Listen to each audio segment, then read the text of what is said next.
नमस्कार, आदाब, सत श्री अकाल। तो स्वागत है आपका अपने YouTube channel English with Sanju sir में।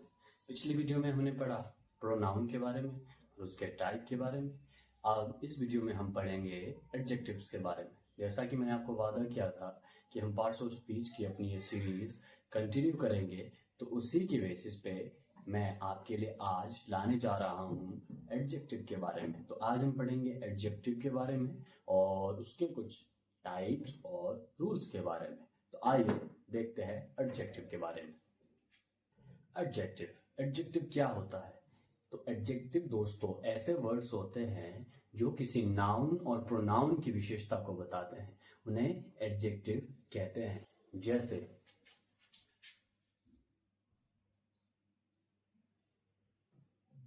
Sheila is a good girl. Good ये हमारे पास एडजेक्टिव है क्योंकि यह शीला यानी कि नाउन की विशेषता बता रहे हैं। जैसे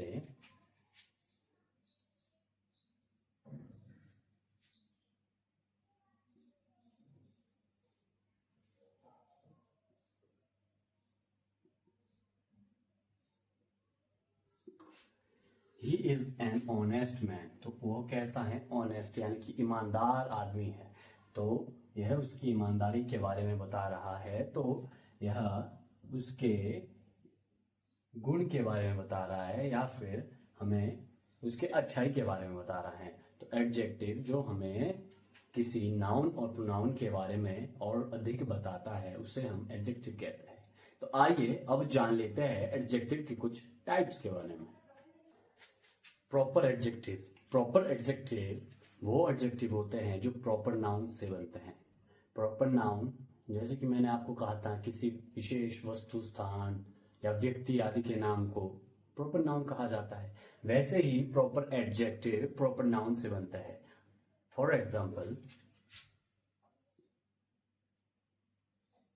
अमेरिकन, इंडियन,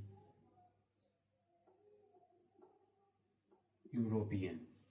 तो इस तरीके के जो शब्द है वो प्रॉपर एडजेक्टिव में आते हैं। तो अब बात कर लेते हैं एडजेक्टिव ऑफ क्वालिटी के बारे में। जैसे कि इसके नाम से ही पता चल रहा है, क्वालिटी यानी कि उसके गुण दोष के बारे में। जिस भी सेंटेंसेस में आपको उसके नाउन या प्रोनाउन के गुण या दोष के बारे में पता चलता है उसे हम एडजेक्टिव ऑफ क्वालिटी कहते हैं। जैसे black, white, honest, good, bad, इस तरीके की। जैसे it is a black dog, तो कुत्ता कैसा है? कुत्ता काला है। तो वो नाउन की विशेषता जो है, उस नाउन की यानी कि उस कुत्ते की विशेषता है कि वो काला है। उसके गुण के बारे में बता रहा है, उसके कलर के बारे में बता रहा है कि कुत्ता कैसा है, तो कुत्ता काला है। तो इस तरीके के शब्द एडजेक्टिव ऑफ क्वालिटी में आते हैं। एडजेक्टिव ऑफ क्वांटिटी जैसे नाम से ही पता चल रहा है, जिसमें हमारे पास चीज क्वांटिटी में हो, यानी कि जिसमें हमें पता चले कि चीज कितनी है या फिर कितनी मात्रा में है। जैसे सम, एनफ, होल, इस तरीके से पता चलेगी जितनी चीज कितनी है, थोड़ी सी है, पर्याप्त है या फिर बहुत सारी है। इन शब्दों से पता चलता है हमें। जैसे देयर आर सम मार्बल्स, वहां पर कुछ मार्बल्स है कुछ, तो उसके बारे में हमें पता चल रहा है। नाउन के बारे में पता चल रहा है कि नाउन कितने हैं वहां पर, तो इससे पता चल रहा है कि वहां पे नाउन कुछ मात्रा में है, थोड़ी सी मात्रा में है। तो आइए अब जान लेते हैं अगले टाइप के बारे में, एडजेक्टिव ऑफ नंबर। जैसे कि हमें पता चल रहा है कि वो संज्ञा और सर्वनाम का ऐसा विशेषण है जिसमें कि हमें उसके नंबर के बारे में पता चल रहा है कि वो चीज संख्या में कितनी है। फॉर एग्जाम्पल, 1, 2, और सम, फ्यू, इस तरीके के शब्द जो है एडजेक्टिव ऑफ नंबर में आते हैं। अब जैसे कि इसके नाम से ही पता चल रहा है, डेफिनेट मतलब जिसके बारे में हमें पता हो, डेफिनेट हो, पूर्ण हो, और इनडेफिनेट नंबर एडजेक्टिव जिसके बारे में हमें पता ना हो या फिर वो आधे अधूरे हो, उसके बारे में हमें पूरी जानकारी ना हो। जैसे 1 2 3 हमें पता है कि संख्या में वो वस्तु कितनी है या फिर वो नाउन या प्रोनाउन कितना है, और इंडेफिनेट नंबर में एनी, ऑल, फ्यू, मैनी, उसके बारे में हमें पता नहीं होता है कि वो चीज संख्या में कितनी है। एक और हमारे पास एडजेक्टिव ऑफ नंबर में आता है, वो है डिस्ट्रीब्यूटिव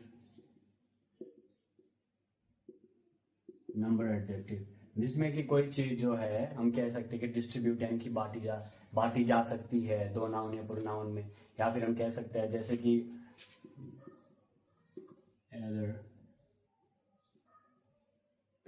neither, each, इस तरीके के शब्द हमारे पास डिस्ट्रीब्यूटिव नंबर एडजेक्टिव में आते हैं। तो अब बात कर लेते हैं डेमोन्स्ट्रेटिव एडजेक्टिव के बारे में। जैसा कि मैंने आपको पिछली वीडियो में भी बताया था, जो कि हमारे पास प्रोनाउन से रिलेटेड थे, दिस, दीज, दैट, दोज, ये चार हमारे पास डेमोन्स्ट्रेटिव प्रोनाउन भी है और एडजेक्टिव भी है। लेकिन इसका प्रयोग मैंने आपको प्रोनाउन के हिसाब से बताया था कि कैसा होता है, तो अब जान लेते हैं कि एडजेक्टिव के हिसाब से इन शब्दों का प्रयोग कैसा होता है। मैंने आपको लास्ट वीडियो में ही बता दिया था, अगर इनके प्रयोग के बाद कोई नाउन आता है तो वो एडजेक्टिव बन जाते हैं। जैसे this pen is mine, that book is hers. ये जो इस तरीके के अगर हम डेमोन्स्ट्रेटिव एडजेक्टिव लिखते हैं तो वो डेमोन्स्ट्रेटिव बन जाते हैं, एडजेक्टिव बन जाते हैं। लेकिन अगर इसको छोड़कर मैंने लिखा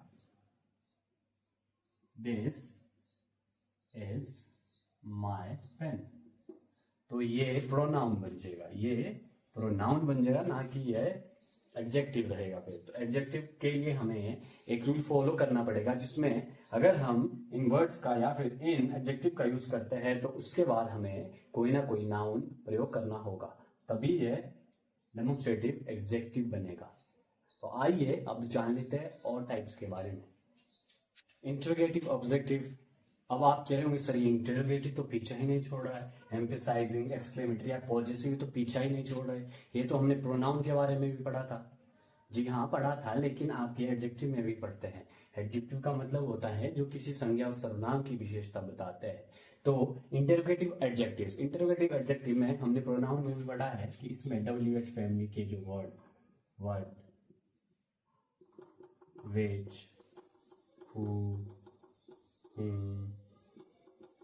whose, इस तरीके के शब्द है वो इंटरोगेटिव एडजेक्टिव में आता है। अब बात करते हैं एम्फेसाइजिंग एडजेक्टिव की। अब एम्फेसाइजिंग एडजेक्टिव में ऐसे वर्ड्स आते हैं जैसे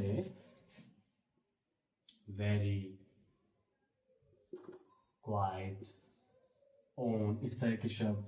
एक्सक्लेमेटरी एडजेक्टिव, इसमें तो भाई साहब वही वट और एक्सक्लेमेटरी साइन का यूज होता है। यहां से पता चल जाएगा हमें कि एक्सक्लेमेटरी एडजेक्टिव है। और पॉजेसिव मैंने बता दिया था, जो किसी चीज पर अधिकार जमाता है, मैं या फिर कोई और, जैसे हम कहें कि माय, हिज, हर, देयर, इस तरीके के जो शब्द है वो पॉजेसिव एडजेक्टिव में आते हैं। तो ज्यादा फर्क नहीं है प्रोनाउन और एडजेक्टिव में, थोड़े थोड़े सेम से इसके टाइप जो है मिलते जुलते हैं, लेकिन यूज उनका किस तरीके से होता है ये हम अभी पढ़ते हैं। तो अब हम पढ़ेंगे कि इन एडजेक्टिव का यूज हम किस तरीके से करते हैं। तो आइए जानते हैं। ईच, एवरी, आइदर और नाइदर, तो ये चार एडजेक्टिव, तो इनका प्रयोग कैसे किया जा सकता है। इनका प्रयोग हम सिंगुलर नाउन में करते हैं। मैक्सिमम टाइम हम इनका प्रयोग सिंगुलर नाउन में करते हैं। जैसे मैंने दो सेंटेंस लिखे, each student gets a prize, either book is useful. तो इस ईच और आइदर का जो है इस्तेमाल सिंगुलर नाउन में किया जा रहा है। उसी प्रकार से नाइदर और एवरी का प्रयोग भी सिंगुलर नाउन के लिए किया जाएगा।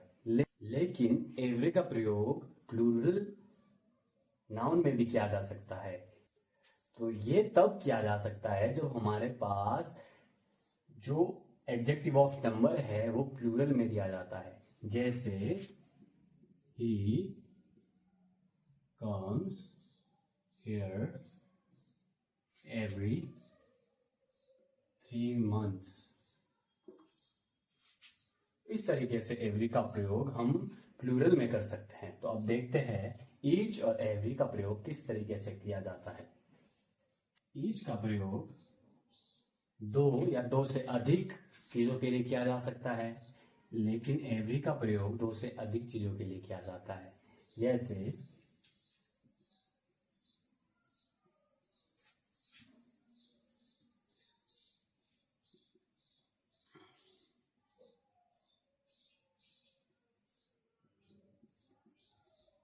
यही एग्जांपल ले लिया हमने, each of student gets prize. तो ईच का प्रयोग इस संदर्भ में हुआ और एवरी का प्रयोग हमने इस संदर्भ में कर लिया। अब ईच और एवरी का एक साथ कैसे यूज किया जा सकता है। Each and every student received a prize. तो ईच एंड एवरी का यूज इस तरीके से किया जा सकता है।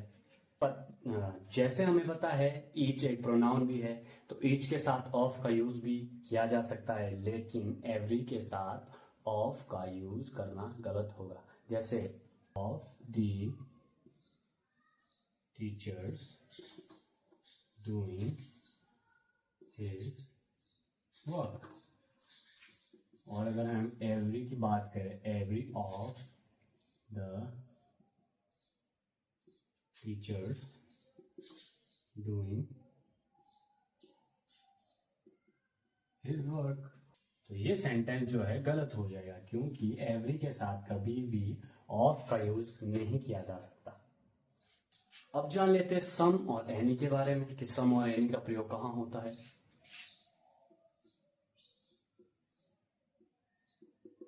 सम का प्रयोग अफर्मेटिव वाक्यों में काउंटेबल और अनकाउंटेबल नाउन के साथ होता है, जबकि एनी का प्रयोग नेगेटिव सेंटेंसेस में काउंटेबल और अनकाउंटेबल नाउन के साथ होता है। जैसे कि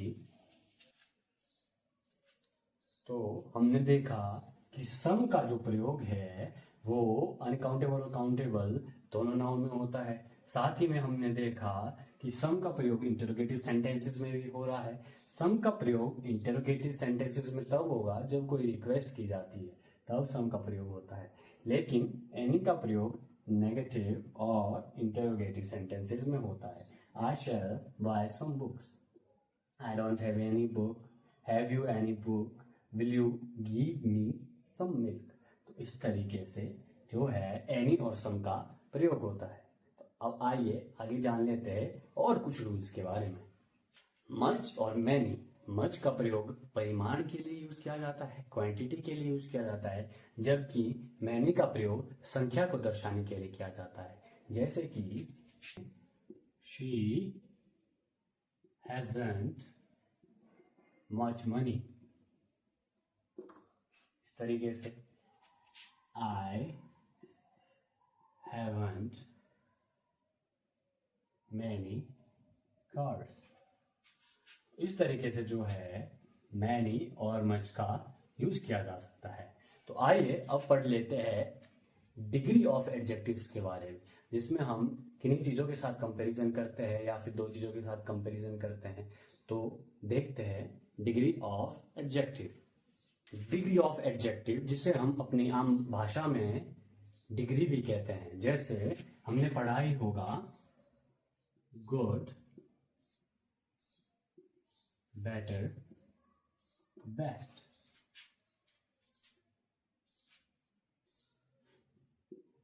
टॉल, टॉलर, टॉलेस्ट। ये सब तो हमने पढ़ा होता है, लेकिन हमें पता नहीं होता है कि इन एडजेक्टिव या फिर डिग्री ऑफ एडजेक्टिव का यूज कहाँ होना है। तो यह है हमारी कंपैरेटिव और ये है सुपरलेटिव। आइए अब जानते हैं इनके यूज के बारे में।